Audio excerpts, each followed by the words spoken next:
Good morning dear students. मैं doctor Dheeraj Bakolia, associate professor political science, government college Ratangarh.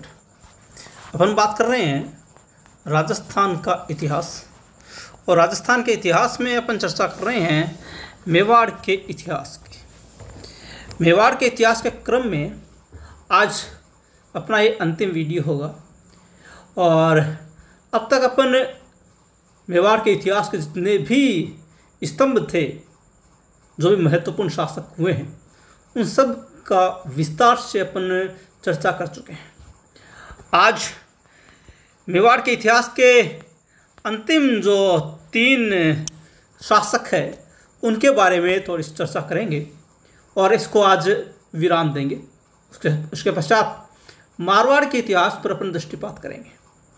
आज अपन शुरुआत करेंगे संग्राम सिंह द्वितीय से। अमर सिंह द्वितीय के पुत्र संग्राम सिंह द्वितीय, इनका जो शासनकाल था वो 1710 ईस्वी से 1734 ईस्वी के बीच में रहा।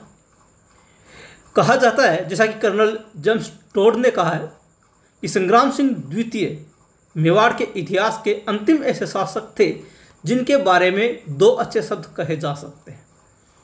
इसका तात्पर्य ये भी निकलता है कि संग्राम सिंह द्वितीय के पश्चात मेवाड़ का जो साम्राज्य था, मेवाड़ की जो शासन व्यवस्था थी, उसका पतन का दौर प्रारंभ हो चुका था और मेवाड़ धीरे धीरे रसातल में जा रहा था। ये कहानी जो है वो शुरू होती है उदय सिंह से। उदय सिंह राजमहलों को छोड़कर और जंगलों में चले गए थे, और इनके पश्चात महाराणा प्रताप, महाराणा अमर सिंह, करण सिंह, ये जो शासक रहे, उत्तरवर्ती जो शासक थे, इनके पश्चात मेवाड़ की आर्थिक स्थिति दिन पर दिन बदतर होती चली जा रही थी। लगातार युद्धों के कारण से, जो मुगल और मेवाड़ के बीच में हो रहे थे, लगातार युद्धों के कारण से मेवाड़ की आर्थिक स्थिति जर्जर हो रही थी, और जो कर व्यवस्था थी वो सारा का सारा ढांचा चरमरा गया था। और कुछ खास जो इलाके थे, जो सामंतीय शासन के अधीन थे, जहाँ से मेवाड़ को काफ़ी कुछ मात्रा में कर, राजस्व और सैनिकों की प्राप्ति होती थी, वो भी धीरे धीरे इससे अलग हो रहे थे। जैसे कि बूंदी, डूंगरपुर, बांसवाड़ा, झालावाड़ आदि जो इलाके थे वो मेवाड़ से अलग हो रहे थे, स्वतंत्र हो रहे थे। सांझा के शासनकाल में बूंदी को भी अलग कर दिया गया था। तो इसका मतलब ये था कि जो मेवाड़ की जो रीढ़ थी वो धीरे धीरे टूट रही थी, कमज़ोर हो रही थी, और इस कारण से संग्राम सिंह के पश्चात मेवाड़ के सिंहासन पर ऐसा कोई भी शासक नहीं बैठा जो मेवाड़ की रक्षा कर सके या मेवाड़ के वैभव को बनाए रख सके। इस कड़ी में संग्राम सिंह द्वितीय एक प्रकार से अंतिम शासक कहे जा सकते हैं। इन्होंने, यानी कि संग्राम सिंह ने, उदयपुर में सहेलियों की बाड़ी का निर्माण करवाया। ये सहेलियों की बाड़ी संग्राम सिंह ने अपनी रानी के लिए करवाया था, ताकि यहाँ पर रानी खाली समय में शाम को अपनी सहेलियों के साथ बैठकर समय बिता सके।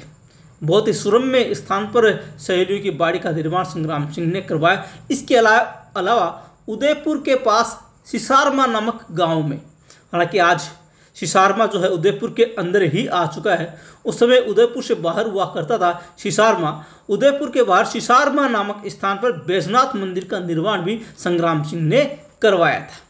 और ये ऐसा शासक था जिस समय मेवाड़ के ऊपर, जयपुर के ऊपर मराठों का धीरे धीरे हस्तक्षेप बढ़ता चला जा रहा था और आक्रमण बढ़ते चले जा रहे थे। और मराठों के विरुद्ध आक्रमण को रोकने के लिए पूरे राजपूताने के शासकों को एकजुट करने के लिए इन्होंने मेवाड़ में हुरडा सम्मेलन की योजना बनाई थी।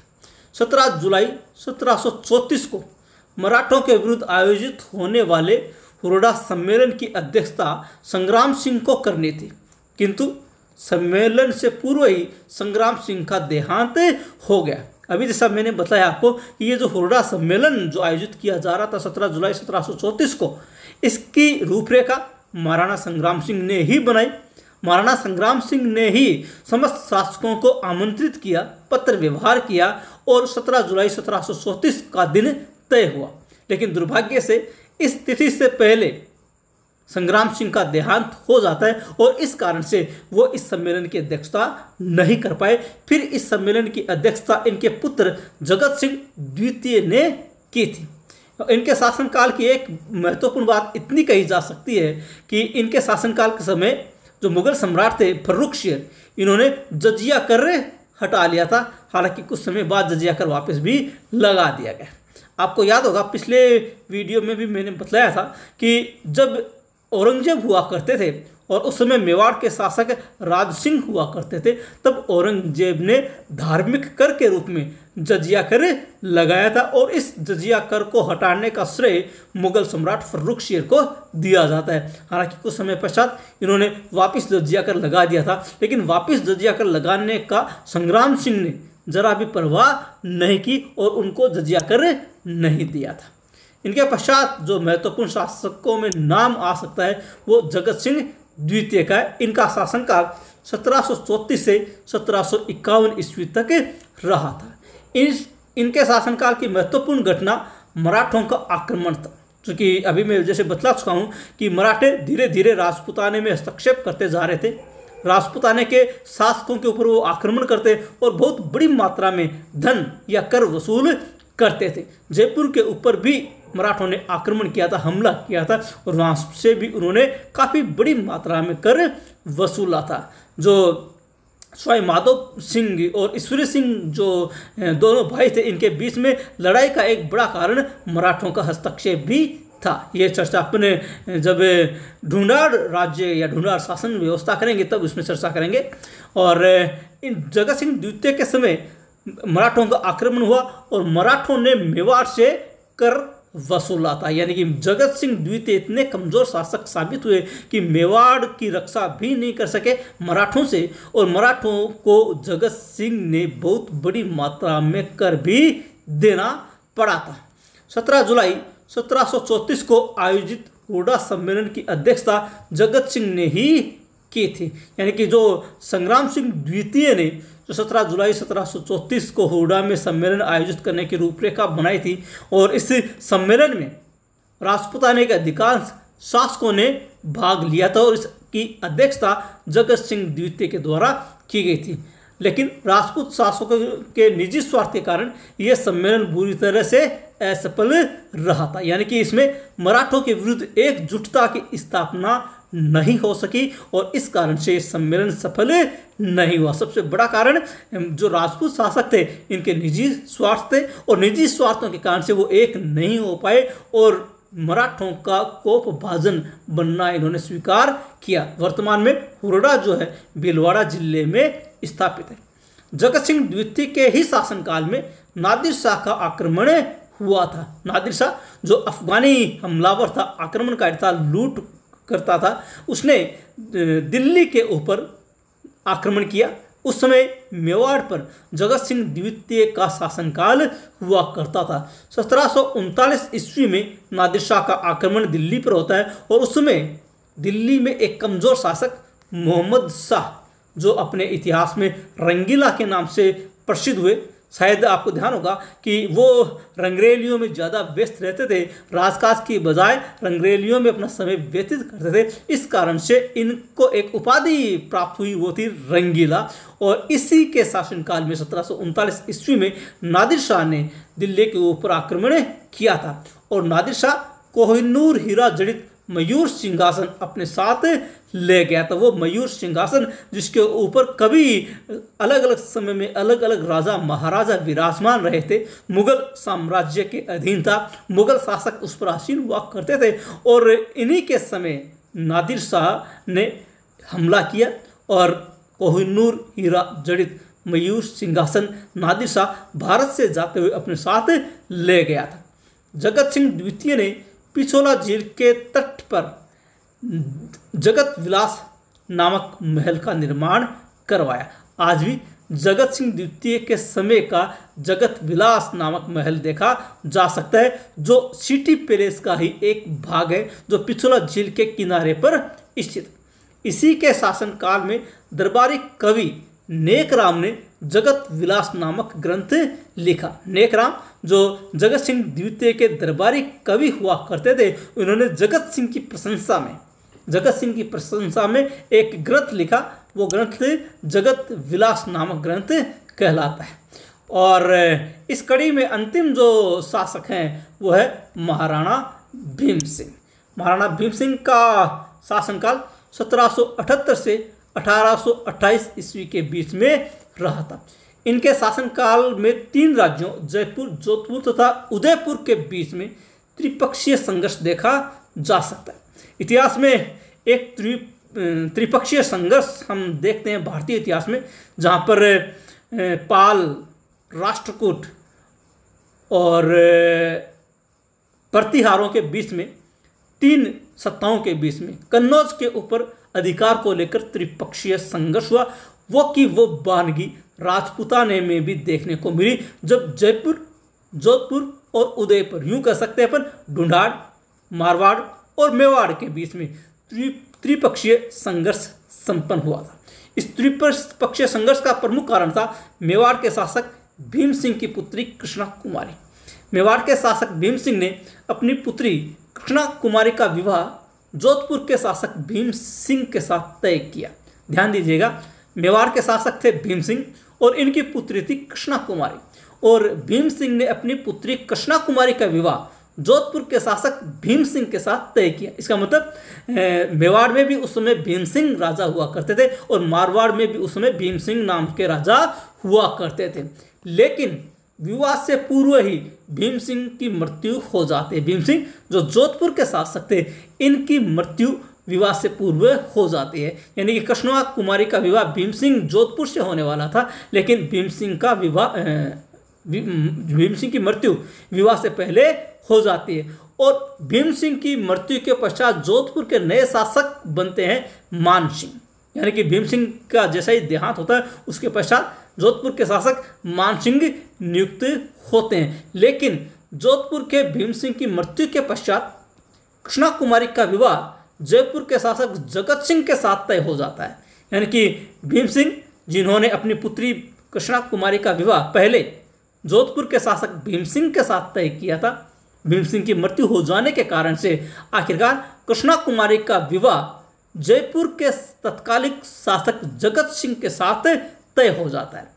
ऐसी स्थिति में जोधपुर का मान सिंह इस विवाह के विरुद्ध हो जाता है। जोधपुर का मान सिंह जो भीम सिंह की मृत्यु के उपरांत जोधपुर का शासक बनता है, जैसे ही भीम सिंह अपनी पुत्री कृष्णा कुमारी का विवाह जयपुर के शासक जगत सिंह के साथ तय करते हैं, ऐसी स्थिति में जोधपुर का मान सिंह इस विवाह के विरुद्ध हो जाता है, क्योंकि उसका ये मानना था कि मान सिंह चाहता था कि राजकुमारी का विवाह जोधपुर राज्य में ही हो। यानी कि जोधपुर में जब कृष्णा कुमारी का विवाह तय हुआ, तब उसका विवाह जोधपुर में ही होना चाहिए। भले ही जिनके साथ विवाह तय हुआ था उनका देहांत हो गया, लेकिन अब उसके उत्तराधिकारी जो शासन पर आरूढ़ है, उनके साथ उनका विवाह होना चाहिए। ऐसी स्थिति में मान सिंह मेवाड़ के ऊपर आक्रमण करने के लिए चल देता। मान सिंह जो जोधपुर के शासक थे, और जब कृष्णा कुमारी के विवाह जयपुर के शासक जगत सिंह के साथ तय हो जाता है, तब जोधपुर के शासक मान सिंह मेवाड़ के ऊपर आक्रमण करने के लिए रवाना हो जाते हैं। जब जयपुर के जगत सिंह को इस बात का पता चलता है, तो जयपुर का शासक जगत सिंह भी मेवाड़ के बचाव में अपनी सेना लेकर मेवाड़ आ जाता है। क्योंकि अब जयपुर और उदयपुर का संबंध स्थापित हो चुका था।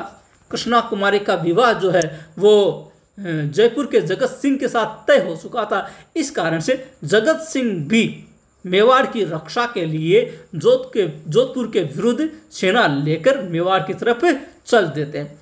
1807 ईस्वी में जयपुर तथा मारवाड़ की सेनाओं के बीच में गिंगोली का युद्ध होता है। 1807 ईस्वी में एक तरफ मारवाड़ की सेना थी, एक तरफ जयपुर और मेवाड़ की सेना थी। इनके बीच में गिंगोली का युद्ध होता है, और इस युद्ध में जयपुर ने मेवाड़ का साथ दिया, जिसके कारण जगत सिंह की विजय होती है। यानी कि जगत सिंह जो जयपुर के शासक थे, और उधर भीम सिंह जो मेवाड़ के शासक थे, इनकी संयुक्त सेना ने मारवाड़ के मान सिंह की सेना को पराजित किया गिंगोली नामक युद्ध में, गिंगोली नामक स्थान पर 1807 ईस्वी में। और ये युद्ध तो समाप्त हो जाता है, लेकिन कृष्णा कुमारी ने मात्र 16 वर्ष की उम्र में विषपान कर लिया। जब कृष्णा कुमारी तीन साम्राज्यों के बीच में विवाद की जड़ बन चुकी थी, तब आखिरकार कृष्णा कुमारी ने विषपान करके अपनी जीवन लीला समाप्त कर ली। ऐसा कहा जाता है कि अजीत सिंह चुड़ावत व अमीर खां पिंडारी के सहयोग से कृष्णा कुमारी को विष दिया गया था, क्योंकि ये नहीं चाहते थे कि तीन साम्राज्य आपस में इस बात को लेकर उलझ जाए। इसलिए जो समस्या की जड़ थी कृष्णा कुमारी, उसको 16 वर्ष की आयु में अजीत सिंह चुड़ावत और अमीर खां पिंडारी ने जहर देकर उसकी जीवन लीला समाप्त कर दी। यह घटना मेवाड़ के दूसरे कलंक के रूप में जानी जाती है। ये घटना यानी कि कृष्णा कुमारी को विषपान करवाना या जहर देकर मारना मेवाड़ का दूसरा कलंक कहलाती है। याद रखिएगा, मेवाड़ का पहला कलंक राणा कुंभा की पुत्र उदा द्वारा हत्या करना था। यानी कि राणा कुंभा जब मेवाड़ के शासक हुआ करते थे, तो उनके पुत्र उदा ने कुंभलगढ़ दुर्ग में आखिरकार राणा कुंभा की हत्या कर दी थी, जो कि मेवाड़ का पहला कलंक कहलाया। और कृष्णा कुमारी को जहर देकर मारना मेवाड़ का दूसरा कलंक कहलाया। 10 जनवरी 1818 को भीम सिंह ने अंग्रेजों के साथ संधि कर ली और इसके साथ ही मेवाड़ का साम्राज्य एक प्रकार से अंग्रेजों की छत्र छाया में चला गया। और अब जो समस्या थी मराठों के संघर्ष की या मराठों के आक्रमण की, वो समस्या भी समाप्त हो गई। गिंगोली वर्तमान में नागौर जिले में स्थित है। इसी के साथ मेवाड़ का समस्त इतिहास पूर्ण होता है। कुछ मुख्य तथ्यों की अपन चर्चा कर लेते हैं। 1857 की क्रांति के समय मेवाड़ के महाराणा स्वरूप सिंह थे, जिन्होंने स्वरूपशाही सिक्कों का प्रचलन किया था। यानी कि जब 1857 की महान भारतीय क्रांति हुई थी, उस समय मेवाड़ के जो शासक थे वो महाराणा स्वरूप सिंह हुआ करते थे। इन्होंने अपने नाम पर स्वरूपशाही सिक्कों का प्रचलन मेवाड़ में किया था। भारत की आज़ादी तथा राजस्थान के एकीकरण के समय मेवाड़ के महाराणा भूपाल सिंह थे। यानी जब भारत स्वतंत्र हुआ 15 अगस्त 1947 को, उस समय और जब राजस्थान का एकीकरण चल रहा था, उस समय मेवाड़ के शासक महाराणा भूपाल सिंह हुआ करते थे। इन्होंने राजस्थान में एक चीनी मिल को स्थापित किया, जिसे भूपाल सागर चीनी मिल कहा जाता है। ये मिल वर्तमान में चित्तौड़गढ़ जिले में स्थित है। महाराणा भूपाल सिंह के नाम पर एक चीनी मिल की स्थापना महाराणा भूपाल सिंह ने ही की थी, भूपाल सागर चीनी मिल के नाम से। और यह चीनी मिल जो है वर्तमान में चित्तौड़गढ़ जिले में स्थित है। लेकिन यह राजपूताने की सबसे प्राचीन चीनी मिल थी, जिसे मेवाड़ शुगर मिल भी कहा जाता था। वर्तमान में ये मिल बंद चल रही है। राजपूताने की सबसे प्राचीन चीनी मिल मेवाड़ शुगर मिल। लेकिन अफसोस की बात यह कि वर्तमान में यह चीनी मिल बंद पड़ी है। 1903 के दिल्ली दरबार में जाने के लिए नामित होने वाले महाराणा फतेह सिंह थे। यानी कि 1903 का जब दिल्ली दरबार लगा था, जब अंग्रेज़ों की तरफ से अंग्रेज़ों के प्रमुख शासक महाराजा जब वहाँ पर आए थे 1903 ईस्वी में दिल्ली में, तब राजस्थान के समस्त शासकों को आमंत्रित किया गया था और दिल्ली दरबार में जाने के लिए मेवाड़ की तरफ से महाराणा फतेह सिंह को नामित किया गया था। इस समय कवि केसरी सिंह की कविता, केसरी सिंह बारहट की कविता चेतावनी रा चुंगटिया के कारण इन्होंने दिल्ली दरबार में जाने से मना कर दिया। केसरी सिंह बारठ ने जब उनको पता चला कि महाराणा फतेह सिंह दिल्ली दरबार में जाने वाले हैं, तब केसरी सिंह बारठ ने एक छोटी सी कविता लिखी जिसका शीर्षक था चेतावनी रा चुंगटिया। और इसको पढ़कर महाराणा फतेह सिंह ने आखिरकार दिल्ली दरबार में जाने से मना कर दिया। सबसे बड़ा कारण यह था कि दिल्ली दरबार में महाराणा को अंग्रेज महाराजा यानी कि ब्रिटिश महाराजा से नीचे बैठना पड़ता, उनको झुककर उनको सलामी भी देनी पड़ती। बस इस बात के कारण से ही महाराणा फतेह सिंह दिल्ली नहीं गए। जब ब्रिटिश सम्राट को ये बात पता चली तो उन्होंने महाराणा की प्रशंसा में दिल्ली से उनके लिए एक विशेष कुर्सी तोहफे के रूप में भेजी थी। राजपूताने में स्वामी दयानंद सरस्वती के आगमन के समय मेवाड़ के महाराणा सज्जन सिंह हुआ करते थे। आपको ध्यान होगा मेवाड़ के महाराणा सज्जन सिंह ने उदयपुर में सज्जनगढ़ नाम से एक पैलेस का निर्माण करवाया, जिसे मानसून पैलेस के नाम से भी जाना जाता है। एक छोटा सा महल था जो एक पहाड़ी के ऊपर स्थित था। सिर्फ मानसून काल में वहाँ पर आराम करने के लिए महाराणा सज्जन सिंह ने इस पैलेस का निर्माण करवाया था। जब राजपूताना में स्वामी दयानंद सरस्वती आते हैं, उसमें मेवाड़ के महाराणा सज्जन सिंह थे और इन्हीं के शासन काल में स्वामी जी ने अपने प्रसिद्ध ग्रंथ सत्यार्थ प्रकाश को पूर्ण किया था। यानी मेवाड़ की धरती पर सत्यार्थ प्रकाश नामक दयानंद सरस्वती का जो ग्रंथ था वो ग्रंथ पूर्ण हुआ था। और यहीं पर स्वामी जी ने उदयपुर में ही 1883 ईस्वी में परोपकारिणी सभा का गठन किया था। स्वामी दयानंद सरस्वती के द्वारा 1883 ईस्वी में उदयपुर में परोपकारिणी सभा का गठन किया गया।